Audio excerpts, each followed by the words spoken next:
So, can you hear me okay? Right. I apologize for my croaky voice. I've had a bad cold over the last few days, so my voice doesn't recover yet. I was really grateful to Sipho this morning on our tour to have spoken so generously about the South African Truth and Reconciliation Commission, because not everybody in South Africa thinks it was such a huge success, as no doubt you will find as you go around talking to people. But I'd like to just take 5 minutes to say what I think that the TRC, the South African TRC, did achieve. And if you think that its title is Truth and Reconciliation, well, how much truth, how much reconciliation? And I would add another question, how much justice? Through the process of people coming forward after such a long period of conflict, of resistance to apartheid, of oppression against that resistance, thousands of victims came forward to testify about what had happened to them. Not expecting any reward, but wanting to make sure that their history was told, that their stories were part of our South African history, and believing that by learning about one another's experience, we could begin to lay the foundations for reconciliation in the future. And so we heard all these testimonies, more than 22,000 people. Not all of them in public hearings, but all of them as recorded statements which have gone into not our history books yet, but our material for future historians to work with. The other aspect of learning the truth came from the provision for amnesty for those who had committed gross violations of human rights, torture, killings, forced disappearances, and many other aspects of severe ill treatment. There were many of us who were absolutely horrified at the idea that an amnesty should be granted, but it was an agreement that was made during the negotiations process. And in a way, the promise of amnesty was the price that we paid for a peaceful outcome to all of those years of conflict, and to enable the first democratic elections to happen in 1994, and Nelson Mandela to become our first democratically elected president. So we had to accept the amnesty. But then it was not to be a cheap, easy amnesty where we simply said, well, yes, the liberation movements and the South African regime were responsible for gross abuses. It was to be an amnesty which each individual had to come forward and apply for personally and state what he or she had done and the context within which that had been done. And so we had these two balancing aspects of the stories of the victims, the stories of the perpetrators. And with those two contributions being made by South Africans of all colors and sizes and political persuasions, we did reveal to South Africa an ugly face, a face of violence, a face of anger, a face of discrimination and repression. But what we achieved was that it was no longer possible to deny the past.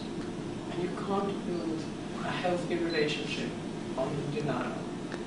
So the basis was being laid for moving forward from that period of conflict. The other aspect of the Truth Commission's work was reparations and rehabilitation. And there, the Commission was only empowered to make recommendations to the government, which it did, about 50 pages worth of recommendations, some of which are things that you would imagine, putting back or making up for some of the past wrongs, delivering health care and better, cleaner, safer living situations for the majority of South Africa's citizens, equalizing all the racially discriminatory legislation which existed before, trying to put things right, in other words, and providing for better conditions in prisons so that we wouldn't see the terrible situations that had prevailed in the past, better health care in public hospitals, and so on. But there was also a component in the recommendation about reparations that each person who had been found by the Truth Commission to be a victim should receive a financial compensation package. because through the granting of amnesty, they had been denied the opportunity of bringing civil claims against either the state or against individual perpetrators.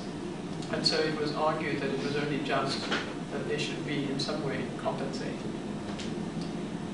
Those recommendations were put to the government, but the government took a very long time to respond, to discuss the recommendations and make a decision. And eventually, it granted a much smaller individual package for each victim. And I use the word victim because it's in the legislation. Many of those people don't like to be considered as victims, but legally that was what it had to be. The result is that there are many people who are very disillusioned and disappointed and feel themselves to have been not adequately acknowledged by the government. So that's one side, you might say, of the disappointment with the Truth Commission. I don't quite know how I feel about the reparations process. I think perhaps if the government had granted that smaller package without a delay and had explained that as a new government it had an enormous amount of work to be done and huge burdens on the government's budget, and that it would, rather than giving individuals a large sum of money, it would be working hard to do all the things that a new government had to do, and articulating that in terms of making up for the past, I think it would have been accepted. But because people were left to wait so long, and their expectations grew during that time, there was a great sense of disappointment about that. So on the truth side and on the reparations side, I think the TRC probably did as well as it could have been expected to do. It didn't expose all the truth, of course not. There were many people who didn't come forward and take the opportunity of amnesty to come forward. So there are more stories still to be disclosed in the future, and they probably will be. And on the question then of how much justice, that's the hard thing. There are many people who feel that we should have pursued an option such as Nuremberg trials and brought to justice people who were accused of horrendous crimes. My own view changed over the years because I have discovered that cases where trials were pursued didn't always result in a conviction. Sometimes because there was inadequate information, sometimes because people told lies, all sorts of reasons. And so in a way that was worse than seeing the process that was followed through the Truth Commission. But we did think that at the end of the life of the Commission, there would be trials of those who had either not taken advantage of the opportunity for amnesty, or who had applied for amnesty and who had been denied it, for example, because they were found not to have told the full truth. And one of the disappointments after the Truth Commission has been that hardly any trials have been pursued. So the people who came forward to seek amnesty and to stand in public and confess what they did could be seen as the fall guys for the people who gave the orders, the people who did the planning, and all the people who carried out similar abuses and didn't come forward. So that too is something that leaves us disappointed with the outcome of the Commission. And I think one has to say that these processes are always a compromise. They always arise out of a period of conflict. You can never get it absolutely right. We were lucky in South Africa that we had a stable government that had the power to institute such a Truth Commission. Some other countries have not even been able to do that. And when we speak to countries newly emerging from conflict who are considering Truth Commissions, one of the things that we suggest is that they should provide for some ongoing mechanism when a Truth Commission comes to an end to make sure that the proper follow-up is done, so that people are not left hanging with unfinished business, which continues to bedevil their lives. Nevertheless, here we are. Ever since 1994, we've had 4 free and fair democratic elections. We don't have We do have some violence, but it's not hidden torture violence. It is eating away at the very heart of our society. It is the violence that comes from people who feel themselves still to be marginalized and left out of the news of Africa. And that's where our reconciliation story is now.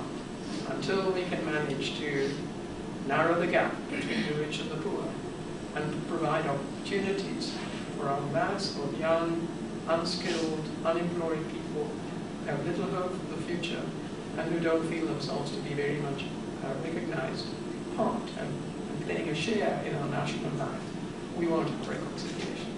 So there's a great deal of work still to be done. And I know, Dion, you'd like me to tell how I got involved in all of this, and since there isn't probably much time for questions and so on, my major activity in my life in South Africa has been in anti-apartheid work, mostly through the Black Sash, a women's organization which from very early on campaigned against the pass laws that African people had to carry. And for a long time it was very lonely work. We were certainly not liked very much by white society, and also we were not regarded by black society as being exactly where change would come. Small, middle class, white liberal organization. But suddenly, in the 1980s, we found ourselves acknowledged for the work that we had done, small though it had been, and caught up in the massive wave of protests and struggle for change. And so the many rather hard and lonely years were vindicated by being part of the groundswell of democracy that carried South Africa to change.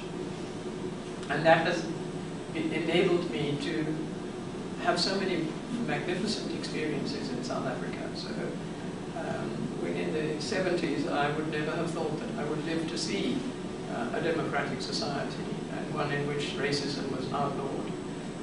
It is really a fantastic blessing for me to be where we are today. Yes, there are still problems, but there are many, many people involved in tackling those problems, and I think